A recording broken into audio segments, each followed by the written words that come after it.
Assalamualaikum warahmatullahi wabarakatuh. Hai Ambivers, balik lagi di channel Fun Learning. Di sini kita masih akan membahas materi virus.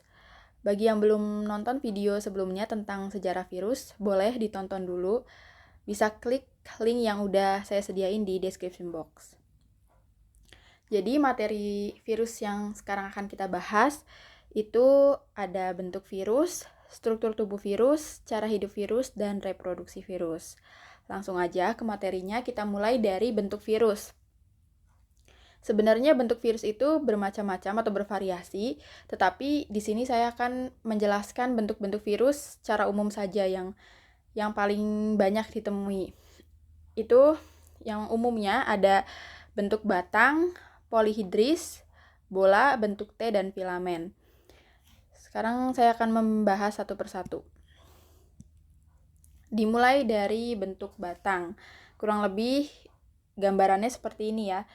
Di contoh dari virus bentuk batang itu ada TMV. Ada yang masih ingat TMV? Di video sebelumnya kita udah ngejelasin bahwa virus yang pertama kali ditemukan itu ada virus TMV atau tobacco mosaic virus yang menyerang tanaman tembakau sehingga menyebabkan tanaman tembakau tersebut ada bintik-bintiknya ya. Coba kita tulis tobacco mosaic virus. Ini yang menyerang tanaman tembakau.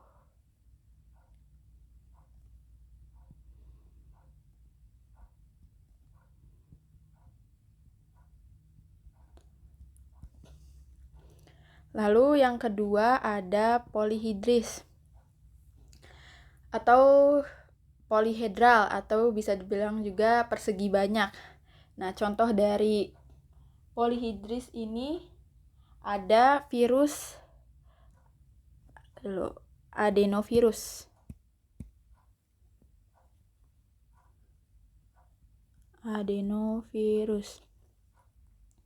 Adenovirus ini menyebabkan penyakit saluran pernafasan.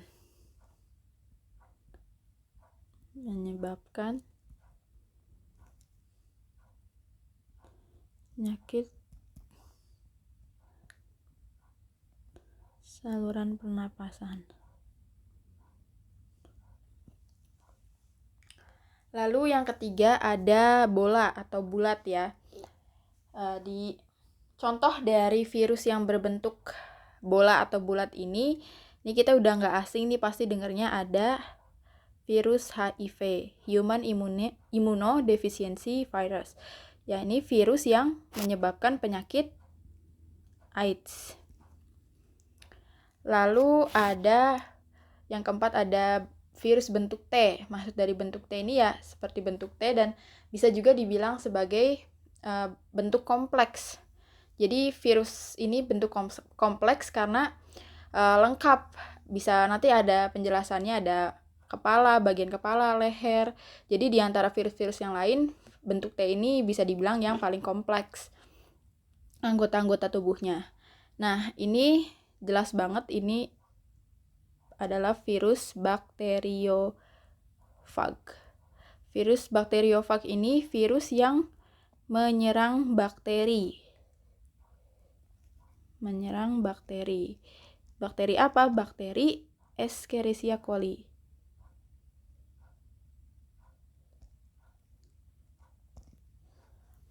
Lalu yang terakhir ada filamen. Maksud dari filamen ini bentuknya seperti benang. Nih kayak benang kan. Nah, contoh dari virus filamen ini ada Ebola. Virus Ebola. Oke, lanjut. Kita langsung lanjut ke struktur tubuh virus. Dimulai dari sini ada kapsid. Kapsid ini kita tulis di sini ya.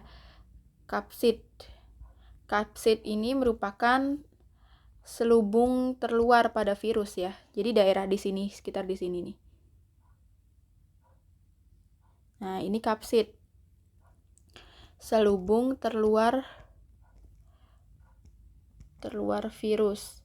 Atau ada banyak juga yang bilang sebagai selubung protein.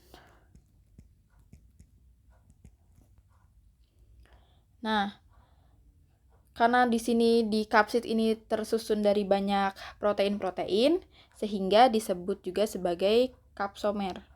Subunit proteinnya tersebut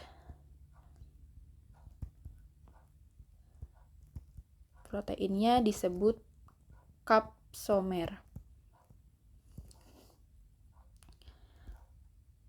Ini nomor 1. Lalu yang nomor 2 di sini dikatakan ada DNA nih, yang ini. Nah, itu DNA karena sebenarnya ini bisa dibilang juga nih asam nukleat. Jadi kita tulis aja di sini asam. Nah, karena kita ambil contohnya virus bakteriofag atau virus bentuk T, virus bakteriofag ini memiliki asam nukleat berupa DNA, sehingga di sini ditulisnya DNA. Tapi untuk virus-virus yang lain ada juga virus RNA. Jadi gini, bedanya dengan makhluk hidup seperti manusia, tumbuhan, hewan atau bakteri gitu, kan memiliki asam nukleat itu. Kalau makhluk hidup itu mempunyai 2 asam nukleat ya, ada DNA dan RNA. Nah, berbeda dengan virus, kalau asam nukleat pada virus,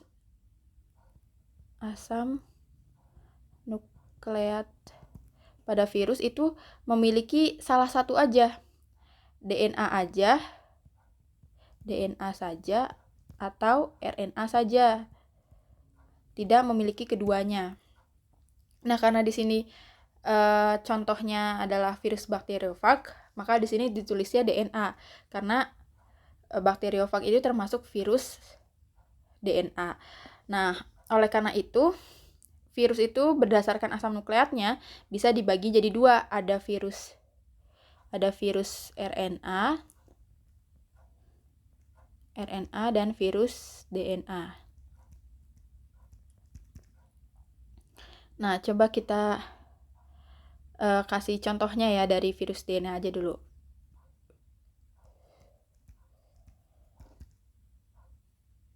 Contoh dari virus DNA itu diantaranya ada adenovirus. Masih ingat ya tadi adenovirus? Adenovirus tadi masuk ke contoh yang bentuk polihedral ya. Adenovirus ini penyebab penyakit saluran pernafasan.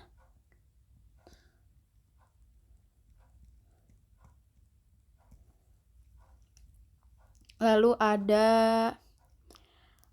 papovavirus.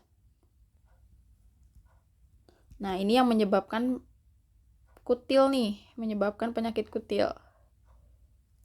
Jadi disebabkannya oleh virus papovavirus. Lalu ada ini tadi nih, bakteriofag yang dicontoh ini. Bakteriofag menyerang bakteri. Virus yang menyerang bakteri. Lalu apalagi? Ada herpes virus. Nah, yang menyebabkan ya penyakit herpes ya. Menyebabkan penyakit herpes.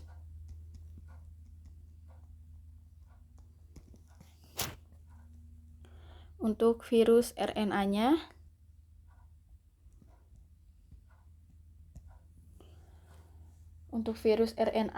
ada togavirus dan ada flavivirus. Nah, keduanya ini sama-sama menyebabkan penyakit kuning.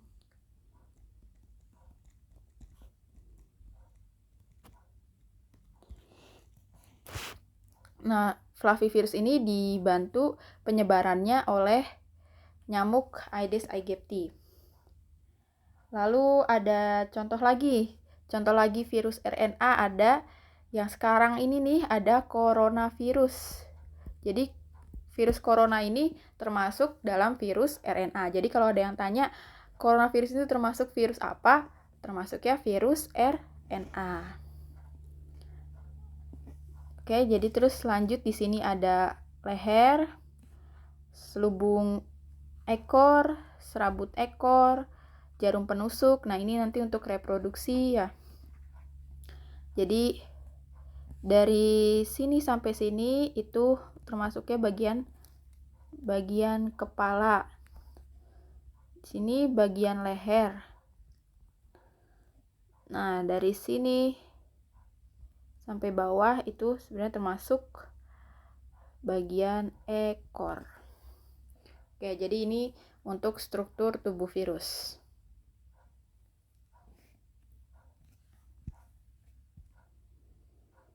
Lanjut ke cara hidup virus. Cara hidup virus ini,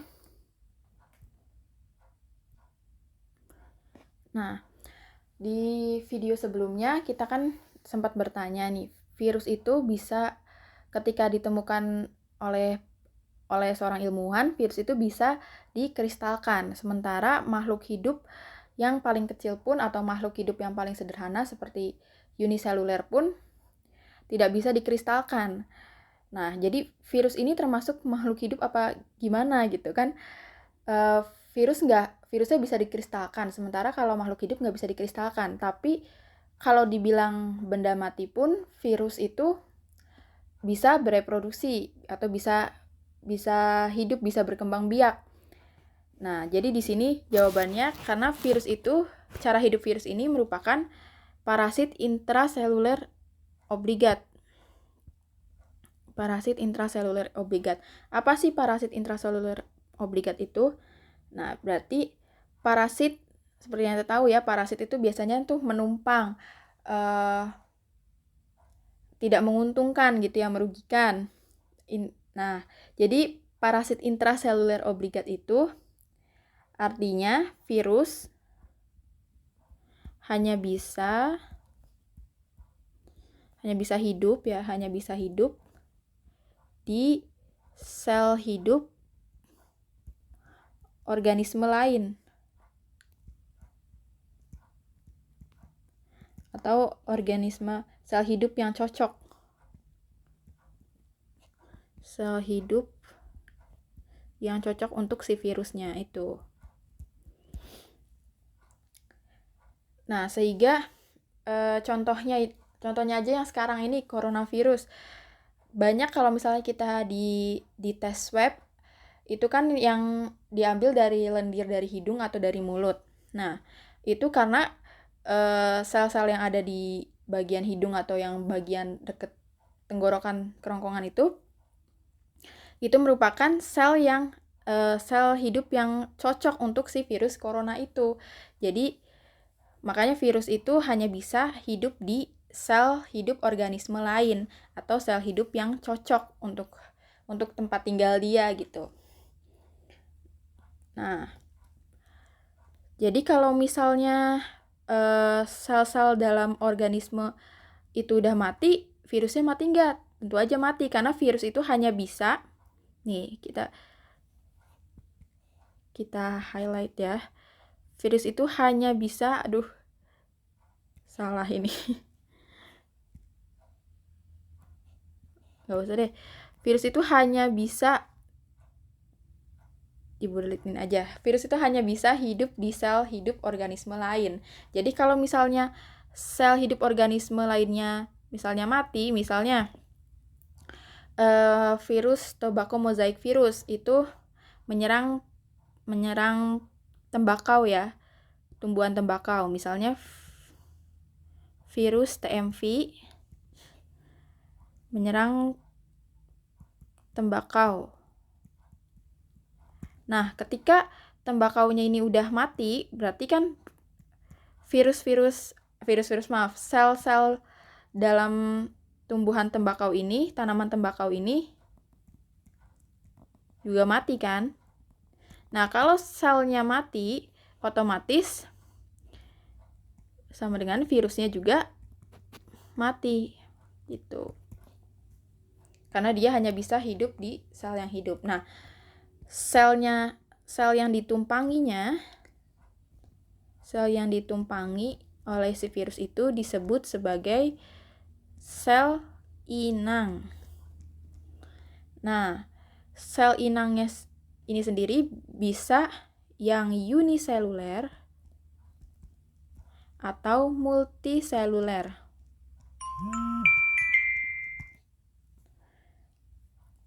Kalau uniseluler berarti lanjut. Jadi kalau uniseluler itu berarti sel hanya memiliki satu sel ya. Satu sel. Kalau multiseluler banyak sel. Jadi si virus ini nggak pandang bulu mau uniseluler atau multiseluler, selagi selnya itu cocok untuk dia, ya dia bakal tumpangin sel itu. Contoh uniseluler itu ada sel bakteri ya.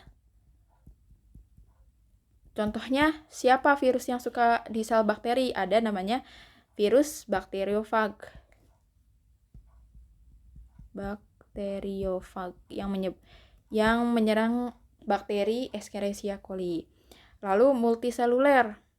Contohnya siapa? Ada manusia, tumbuhan, hewan, multiseluler. Contohnya misalnya coronavirus ini yang menyerang manusia. Jadi gitu cara hidup virus. Oke, lanjut ke reproduksi virus. Ini bahasan yang terakhir ya di video kali ini. Jadi reproduksi virus itu ada dua cara, atau ada dua daur, ada daur litik dan daur lisogenik. Nah, kita mulai dulu dari daur litik dulu ya. Nah, di sini saya ambil contoh gambarnya, udah saya gambarin. Yang pertama, ini ada virus nih, virus ini sel, jadi ini virus. Sebentar.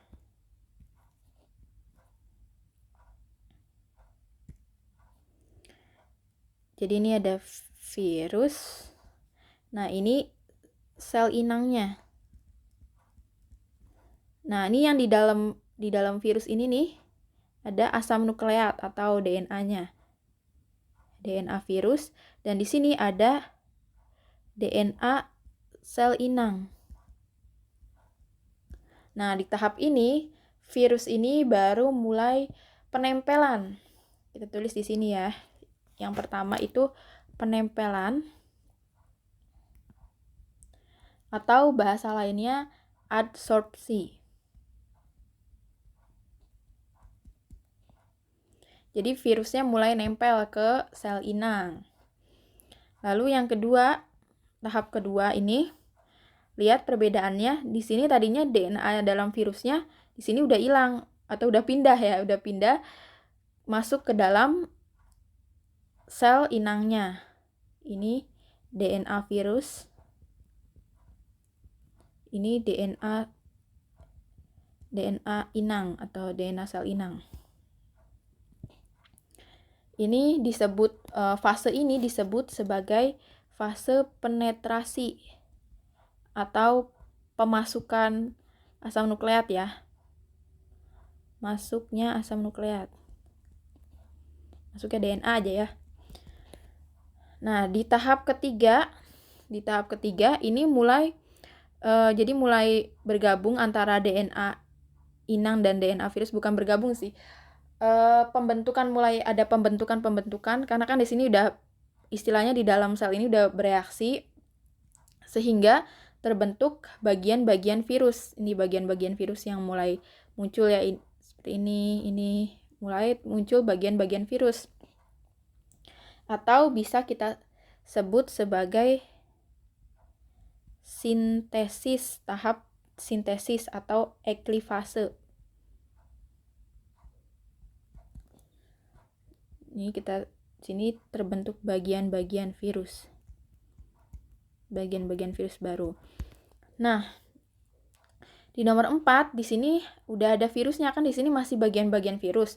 Di fase keempat ini udah terbentuk virus-virusnya. Berarti nih terbentuk virus baru.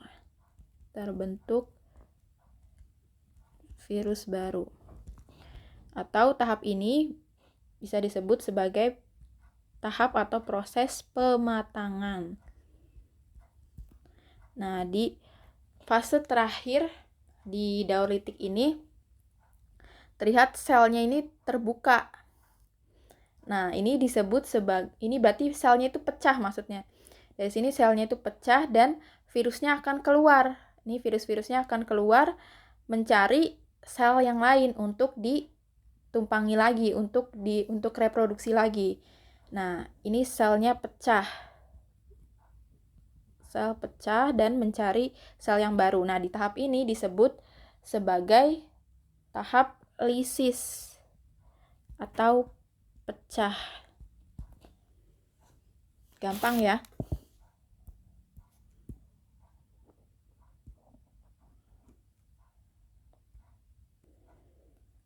Oke, lanjut yang kedua ada daur lisogenik. Nah, di daur lisogenik itu tahap-tahap awalnya itu hampir sama kayak daur litik. Ini ada penempelan. Ini di sini ada DNA-nya ya. Nah, ini penempelan disebut sebagai adsorpsi. Lalu yang keduanya juga masih sama. DNA virusnya dimasukkan ke sini, ke dalam sel inang, atau disebut sebagai penetrasi. Nah, bedanya di fase ketiga. Di fase ketiga ini ada disebut sebagai fase profag. Profag itu gabungan DNA virus dengan DNA inang. Dengan DNA virus dan DNA inang. Nah, ini bergabung ya di sini. Lalu di fase keempat ini kan membelah. Berarti ini bereplika ya, atau bereplikasi. Makanya di sini disebut sebagai fase replikasi. Dan di nomor 5 sebenarnya nomor 5 ini termasuk kasus yang jarang terjadi, di mana si profagnya ini memisahkan diri dari sel inang untuk masuk ke fase litik ke sana. Tahu? Ya pokoknya berarti ini memisahkan diri ya, memisahkan diri.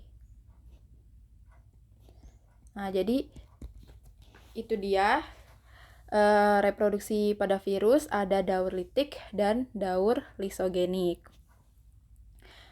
Kedua-duanya ada 5 fase secara umum. Mudah ya. Oke, cukup sekian. Semoga bisa dimengerti dan bermanfaat. Wassalamualaikum warahmatullahi wabarakatuh.